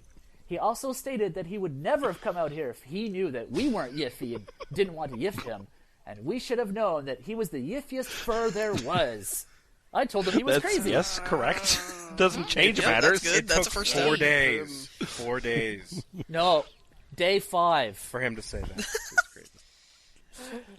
I got up and woke Draco. We showered and then woke Nakobe up. During the night, he had packed the rest of his things, so there wasn't much left for him to do. Okay. I handed him an envelope with $600 in it and gave him the printed directions to where he was going. I redid them so he could find his way better. I cleaned the windows in his van and said goodbye. Jeez, he got a car He wash, pulled out into too. the street and said good... Damn it. He pulled out into the street and said goodbye, and that and that if we had only let him Yiff the Otter, this would have never happened. You'll be sorry. You'll see what not letting me Yiff the Otter has brought down upon you. By 7 a.m., he was gone from our lives. Nostradamus foretold of the day when you did not let me Yiff the Otter. So just some further information here. Further? As you've been Oh. I will murder you in your sleep. No, so apparently, Nicobe doesn't have any teeth. Just FYI. Oh, Probably that's all been punched out of him. Excellent. That's cute. How fun. Yeah.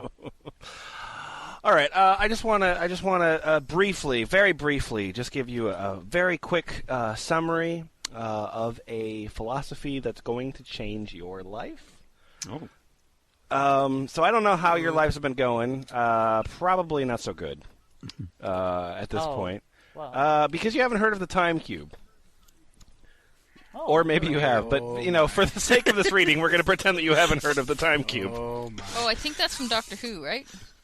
No. Oh. The time cube... Oh, wait, is it from Transformers? Nope. Oh, okay. The time cube has been around apparently since '97. It was created by a guy named Gene Ray. I'm not sure where he's from, but definitely somewhere where it's very southern, because he's a very southern man. But he has a theory that the all time can be represented in a cube, and just like a cube, time has four sides, because a cube has four sides. And time has four sides, so already this theory is perfect, right? Yeah, that makes doesn't have sense. 6 sides. Following Four you. sides. Right, it has four sides. Yeah. And if I'm a sorry. cube just having four sides is the stopping point for you, if you can't get past that, we're going to be here for a while. So he has a website, timecube.com. It is developed in Microsoft Office. It's just one big Word file. That he posted, and it's all like sort of Times New Roman. The colors change. It's about like a 48-point H1 tag most of the time, but it does kind of go up and down in size. It's got to keep your attention. No, it doesn't keep your attention. Because it's not, you don't get really paragraphs of text. It just sort of jumps around. This is the first thing that we've looked at in this episode that has made me happy. Ulilillia Ulilillia was pretty okay. Thank you. Yeah. This is the first thing since Ulilillia that has made me feel that there is some good in this world. All right. The time cube is amazing. So I'm just going to read... the relevant parts, because you don't understand Time Cube, and Gene Ray, the creator of this, has been very angry at people for not understanding. Like, he spoke at MIT, and he was mad at the guys at MIT for not understanding Time Cube. Oh, well, he's Right. super smart. He does the Glenn Beck thing, where he says, "I'll give you $10,000 to disprove Time Cube." And then the guys at MIT were like, nice. "Well, disprove what?" And he was like, "Aha! You can't disprove it, can you, assholes? Smarty pants." Anyway, so I'm just going to read a couple relevant parts. Hopefully, by the end of this, you'll be able to understand Time Cube. Children will be blessed for killing educated adults who ignore four simultaneous days, same Earth rotation, practicing evil oneness upon Earth of quadrants. Evil adult crime versus youth support lie of integration. One educated are most dumb, not one human except dead one. Man is paired, two half for self. One of God is only 1/4 of God. Bible a lie, and word is lies.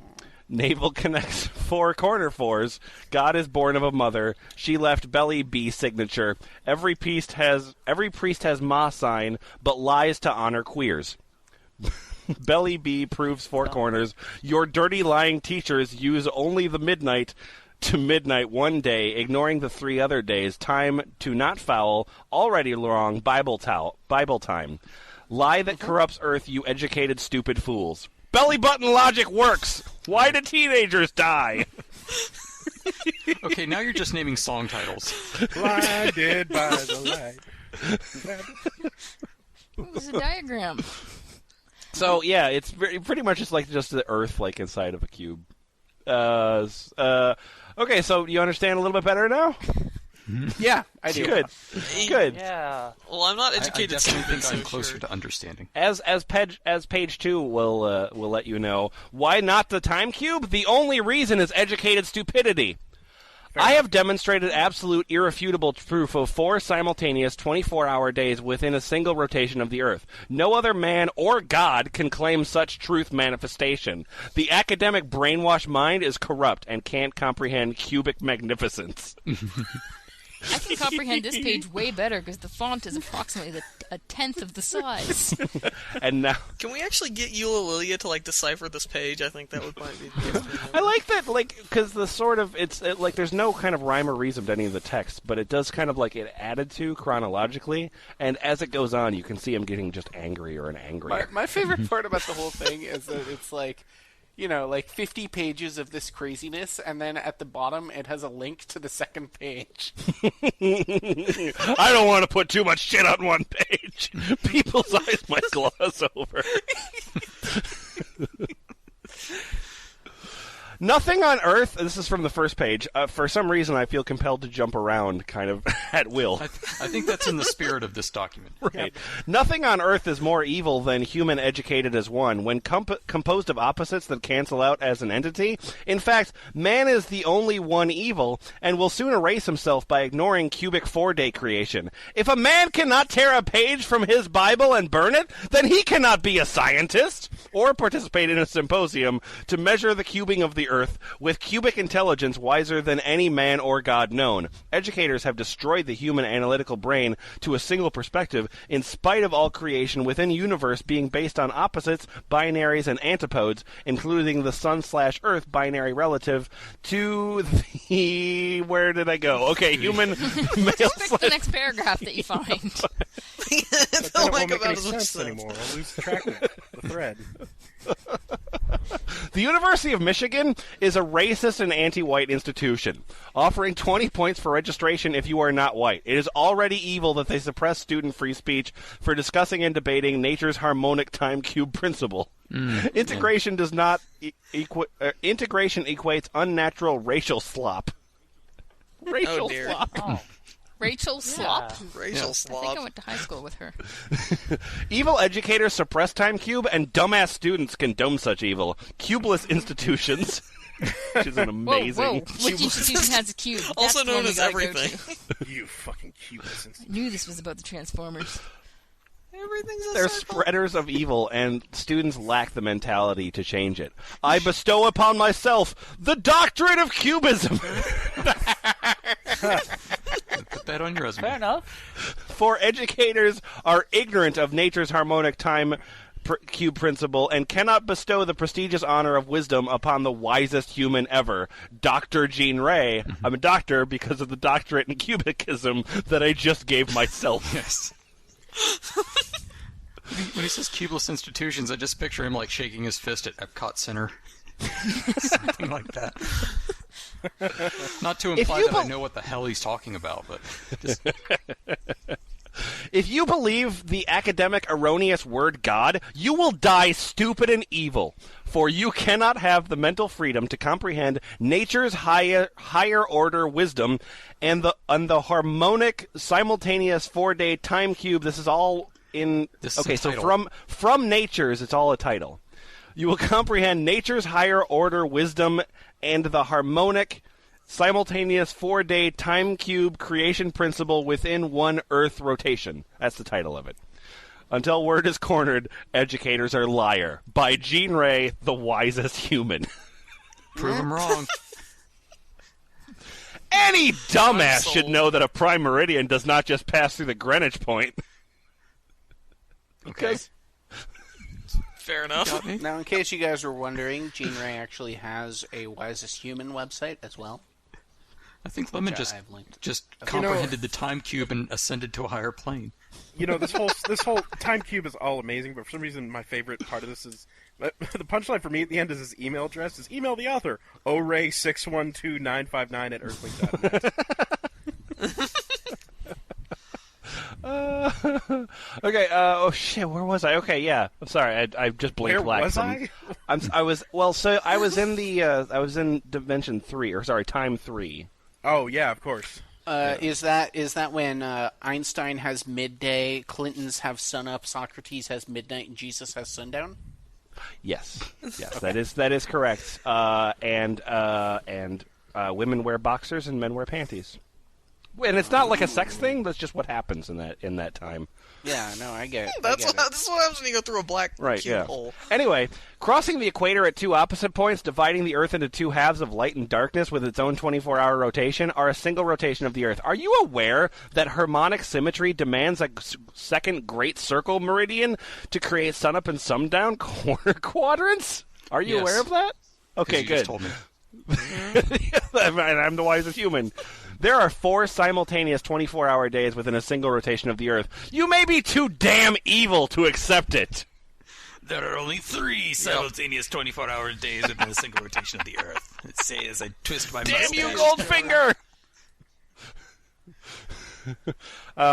By the way, you mentioned the site thewisesthuman.com, which Gene also owns. I will read thewisesthuman.com in its entirety. The wisest human to ever live on the Earth. http www.timecube.com. Wow, he really figured out how to get concise there. All done. So if people Google the wisest human, that's what they'll find. This one actually wasn't made in. It was not made in Microsoft Word. Anyway, sorry, I'm going back to. Okay, above God, your father was a fish. You evolved. Yeah? You evolved from an egg laid in water, fertilized by a sperm fish swimming upstream, just as salmon swim upstream to fertilize female egg laid in the water. Maybe you should worship a fish god. Oh, shit. That paragraph makes the most sense of anything he's written so far. Damn. Okay, here's an email that he posts just in a random place. Subject, time cube is proven by teacher. Date, whatever, from somebody to Ray. Okay, dear Mr. Ray, for a year now I have studied your time cube truths, but I have not been able to convince others of its reality, parentheses, dumbasses, parentheses. Mm-hmm. My mother is a teacher, and she said it was nutty and stupid. But guess what? I cornered her, literally. Oh, God. Mm-hmm. Oh, God. Yeah. I killed her. I turned her in a 90-degree angle. I cornered her literally in the living room one evening and forced her to admit it.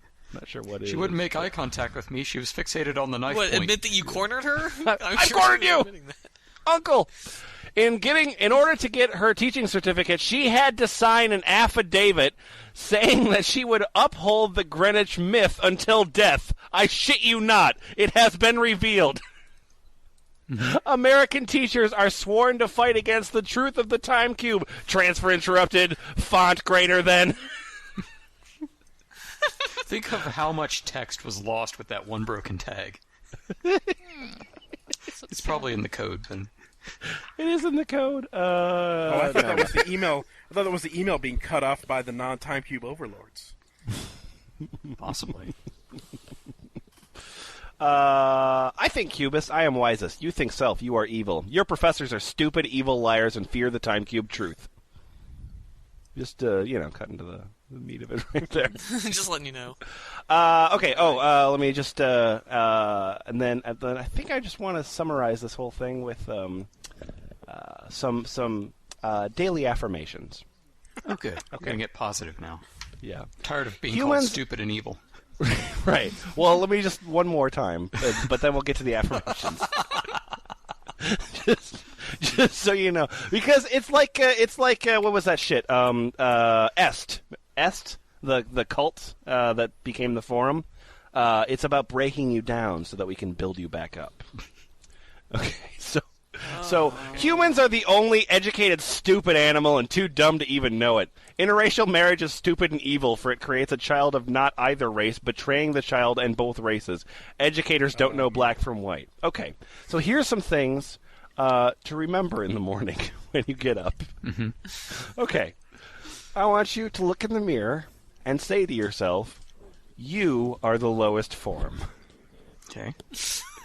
You can't Thanks. procreate alone. I am the lowest form. I can't procreate alone. Correct. You destroyed the village. I destroyed How the did he village. know? You destroyed the family. I destroyed the family. You destroyed childhood. I destroyed childhood. You destroyed naturalism. I I destroyed, destroyed naturalism. naturalism. That's why you've been busy. You don't know the truth. I don't know the truth. You pitiful, mindless fools. I, I pitiful, am a mindless pitiful, fools. mindless fool. You are educated stupid. I am educated stupid. You worship cubeless word. I worship cubeless word. You are your own poison. I am my own poison. You create your own hell. I I create my own hell. You must seek the time cube. I must seek the time cube. All right, so there, didn't it work? Don't you? Please. Do you like the order time me. cube now? Are you into Educators it? are evil to deny time cube debate. Academic ignoring of time cube equates evil. Word worship. Educators beget stupid students. Students are brainwashed and do not know it. Students are taught to be stupid and don't care. Word is There most we effective go. tool of Yeah. Stupid students believe any crap they're taught. Stupid students unable to evaluate time cube. Students ignore Destroy time. Harvard, robot minions. Jack Chick is slowly morphing into a metal singer. All right, Portaxx. Slowly, yes. Now that we have a greater consciousness, what can you bring us? All right, so I have 3 short, completely unrelated posts on the internet. Okay. Good. Okay. That will give you an idea that the internet has been crazy, is still crazy, and will be crazy forever. Okay, that sounds great. So, yep. So this first post is one of my favorite things that I ever saw on Portal of Evil. Most people know it as well. You'll see. This is a woman who has a dream. That's a specific goal in life. Okay. All right. So, and I'm just going to read it the way it was typed out. Well, it was typed out in all caps. Hold on, but let me turn Yeah, down it my, is. Yeah, my that's headset volume. interesting. All right, so. Hi, my name is Carol, and I'm a 21-year-old college student studying to become a teacher of exceptional disabled children. I'm a high myope, and I wear glasses with thick plastic lenses. Although I used to wear contact lenses at times, I've decided to give them up altogether in favor of my glasses. I'm also a bona fide DBE, double below elbow amputee wannabe. Yes, that means I really do want to have both my hands and both my wrists amputated about 8 inches above the elbows. Oh my god. Okay. Yeah, it was only recently that I have finally come to fully understand the extent of my desire to become a real DBE amputee. When I was 3 years old, I met a young man who was completely missing all 4 of his fingers on right hand. Lucky bastard. Ever since that time, I've been absolutely fascinated by amputees, most especially women amputees who are missing their hands or their arms or who wear hooked prosthesis. Ever since I can remember, I have constantly dreamed and fantasized about becoming a real amputee myself, especially a real DBE amputee who wears twin body powered prosthesis with matching Dorrit's number 5X stainless steel hooks. Since I have previously thought that my obsession about becoming a real DBE amputee was unnatural, i.e. wrong, immoral, indecent, in the Bible. etc., like coveting thy neighbor's husband or coveting thy neighbor's goods, I always used to hide my feelings from everyone. I say used to because my whole life has now changed quite significantly. Yay! Just this past August, Rob, my fiancé, we are planning for a wedding for July 14th, 2001, introduced me to his former girlfriend, Debbie, a real DBE amputee who wears beautiful twin body power prosthesis with Dorrance number 5X stainless steel hooks. Yay! Whoa. DBE. Buy that. Him for her. That's a hell of a woman right there. Yeah, Debbie the DBE. Debbie, who is about 5 years older than... Yeah, Debbie, DBE. This story's real. Claw-handed marriage. Debbie, who is about 5 years older than me, had to have both her hands amputated about 10 years ago as a result of a tragic accident that happened when she was carelessly playing with some fireworks. She and I quickly became very good friends, and I soon revealed to her my desire to become a real DBE amputee and have a pair of my beautiful stainless steel prosthetic hooks instead of my 2 real hands. I really want to be just like When I Debbie. said that to her, she stabbed me in the neck with her fucking hooks. I would give anything to have my hands back, you bitch. I really want to see that conversation. The So- conversations they'd have. She's like, ever since I've had my hooks, it's been hard to deal with. So, then we get to the second half of the story. Oh, good.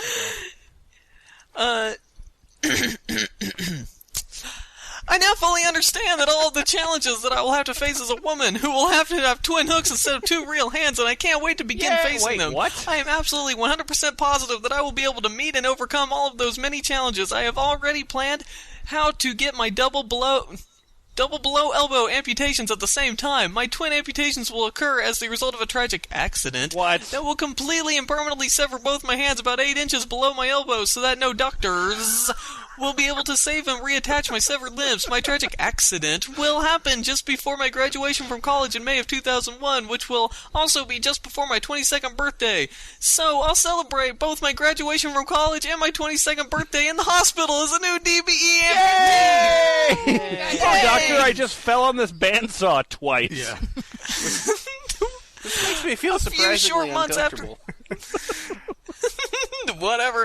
A few short months after that, I hope to begin my career in the field of special education as a new teacher who will not only is a very high myope, but wears beautiful glasses with thick lenses, for those of you who remember that episode. Yeah. But who also is a new DBE amputee who wears beautiful twin body power prostheses with Torrance number 5X stainless steel hooks. Unfortunately, schools do background checks. Yes. Yes, I'll be a disabled teacher whose job will be to teach disabled children. That won't happen.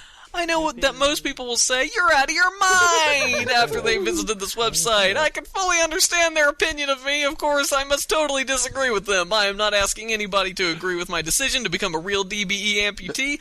All I'm asking is that everybody understand that I want to live my life just the way that I want, and that I want to live my life with just the body that I want. I honestly do want to live the rest of my life as a real DBE amputee who wears beautiful twin body power prostheses with Norrance number 5 stainless steel hooks. My new life without my hands is awaiting me. So just cut off your hands. Hey! When people say you're out of their mind, they don't mean they disagree with your choices. They mean you are fucking crazy.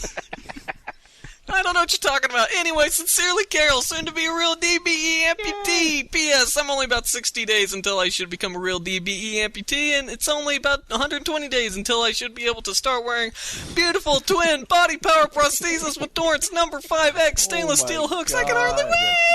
Oh, Jesus Christ. So also, I forgot to say, no insurance companies read this. So Carol did about 2 lines of coke and then wrote this whole post. So, I'm gonna do it. Was that like a preamble before reading about the crazy people, or? No, that was just for fun. Now let's get to the crazy people. Crazy. You know, the next part just goes into, like, I guess, an old website of just more of her, like, I don't know, making a website about the pictures. Yep. But I'd really love it if the next post was just like her slamming the keyboard with her claws, with her hooks. Weird internet.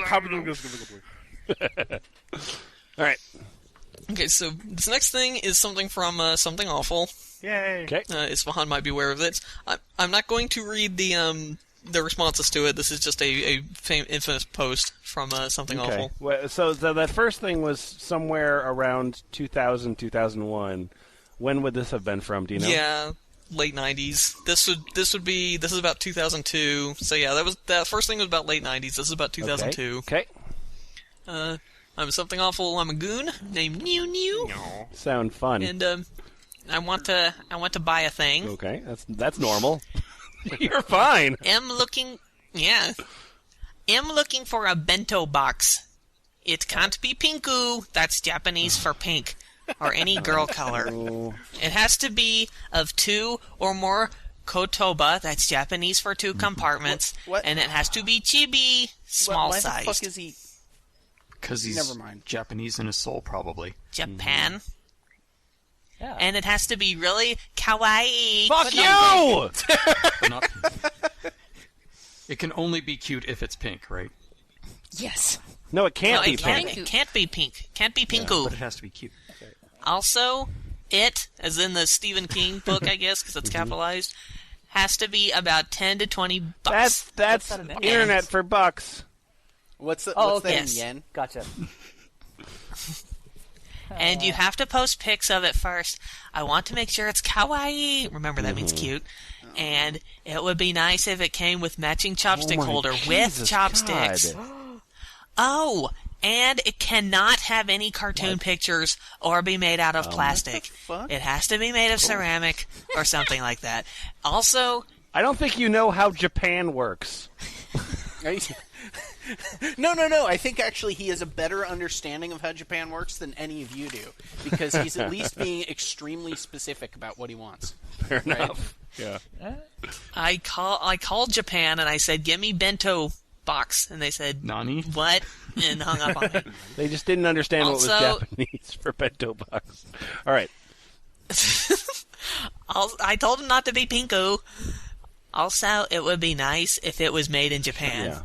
And not in China or Soria, also known as Korea, or whatever. Mm-hmm. I have found a bento box similar to the one I'm describing in E-Bay, but it was one kotoba, and I don't want my Gohan, rice, to touch my other things. It can get wet, and I would not like that. Plus 2 compartments looks more kawaii. And it has to be PayPal. Please contact me at MSN Messenger at blah blah blah blah blah, or email me. You can also reply here, but I would rather if you message me because it's just faster that way, and I don't think I would check this topic a lot. Remember. Are you reading this one specifically to hurt me? Okay. Yes. It's revenge time. Now remember, Lemon, it can't be pink or any girly color. It has to be small. Has to be of 2 or more compartments. I don't know what that means since I didn't write it in Japanese first. Can't be made of plastic. Can't have drawings of cartoon characters. It can have cute little designs, though. What? Should come with matching chopstick holder with chopsticks. Should be of cute shapes like an oval. Pretty cute. Transaction must be through PayPal. Can't be... Can't be more than $20. Thanks in advance! P.S. I know it might seem like I'm asking for a lot, but bento boxes come in a lot of different shapes and stuff. I saw one just like the one I'm asking for on E-Bay for a buy it now price of $15, but it only had 1 compartment. I want 2 or more. Now, a rational person would probably have taken that and linked the one that they had found, saying, "Hey, I really like this, and I would like, something similar, but I kind of wanted 2 compartments. Does anybody know of one like that?" No. See, I had to explain it with really weird, fake, poorly translated Japanese, and then restate everything I just said in a list. Okay, good. That makes sense. So you can know more. But you didn't mention it. I don't know if you mentioned in the list that this thing that you want to be a box needs to be an oval. It's a bento box. Gaijin does it need? All of them. I scrolled down to the bottom. Apparently, FYAD got a hold of this guy, so they gave him the good treatment. Good deal. This guy's probably the reason that Helldump got started. Probably. There's one last thing. I can link this to you. This is fairly recent. I don't think anyone would be able to read this because you guys don't own Pinku Bento Box. What the fuck? But this is from the Japanese Yahoo Answers. Oh, okay. And fortunately, one of my friends translated it for me. And this is apparently an incredibly famous post from Japanese Yahoo Answers from a few years ago. Oh, okay. It is titled, "Whenever I come home, my wife pretends she's dead." Okay. All right. I would have questions. Help me out, Internet. Whenever I come home, my wife pretends she's dead. What could this mean? One day I came home, opened the front door, and my wife was on the floor. It surprised me at first, but then she started doing it every day. What? So I got used to it, to the point where I'd go, "Come on, wake up." Okay. Yeah. But then one day, she had fake blood streaming out her mouth.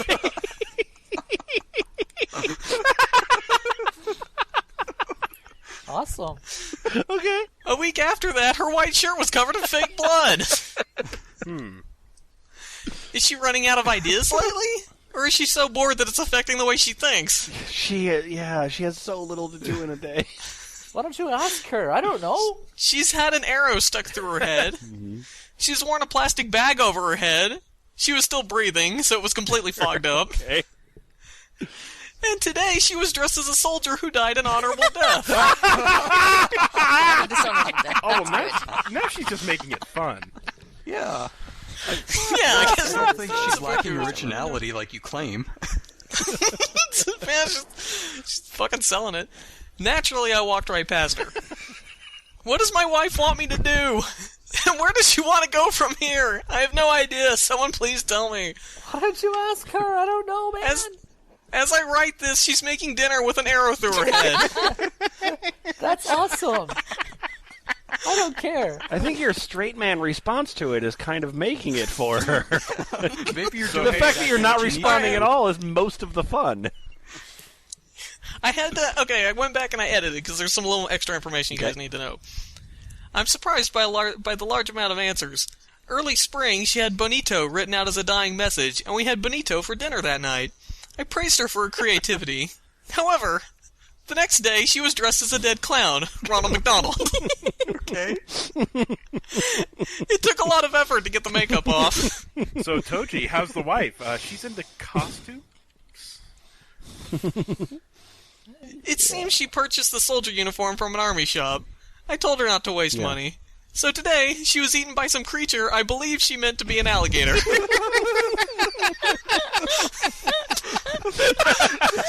is awesome. You know what? I like this girl. She's great.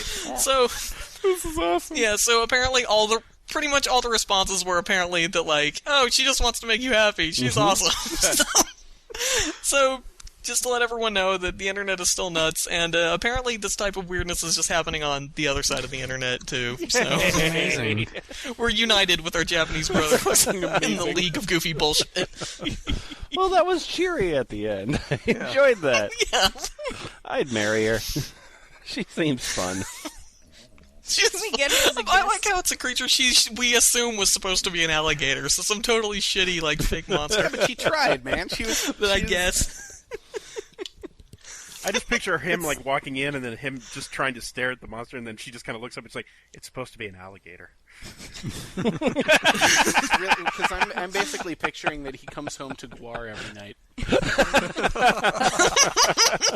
Do you need to be alone with that image? Welcome home! Are you trying to tell me you want to go to the Guar concert? Yeah. Dear, is that what I'm hearing?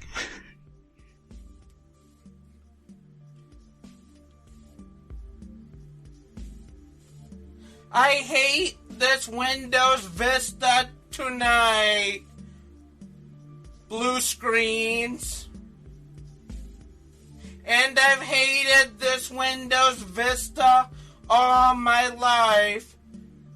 Crashes. Can you hate this Windows Vista tonight? Blue screens. Crashes. There we Lemon. go. That Can you was about believe- half of our 100th episode. Can you believe how crazy this internet is? I just can't. Wow. This special 100th episode gives us all of the hits of the past. Oh, man. I can't wait for more. You don't have to wait, because if you listen to the second half of the episode, you'll get more hits from more fantastic F+ readers. Wow. What would you pay for all of these hits of the internet? 100,000 gajillion dollars. Okay, well then mail that to me and then listen to the next free episode. Also, more Portaxx. So Yeah. hit stop, play up the next one, do it. Yay. Bye. Rah, rah, rah, rah, rah. That's what Tonight. Portaxx would say she was here. Blue screens. I've hated this Windows Vista all my life. Crashes. I hate this Windows Vista tonight. Blue screens. I've hated this Windows Vista all my life. Coming up in part 2 of the F+ 100th episode spectacular, just announced. A ska-doo. No, Jimmy. Skaza. They're, No? no, they're not real. None of them. I spent a lot of time on this. Well, then I guess you can keep going. Rage Against the Ska Sheen. They'll be there, right? Yeah, yes, definitely. They'll totally be there. Oh, that makes me so happy. So keep listening for part 2. All right. Yeah. Yeah.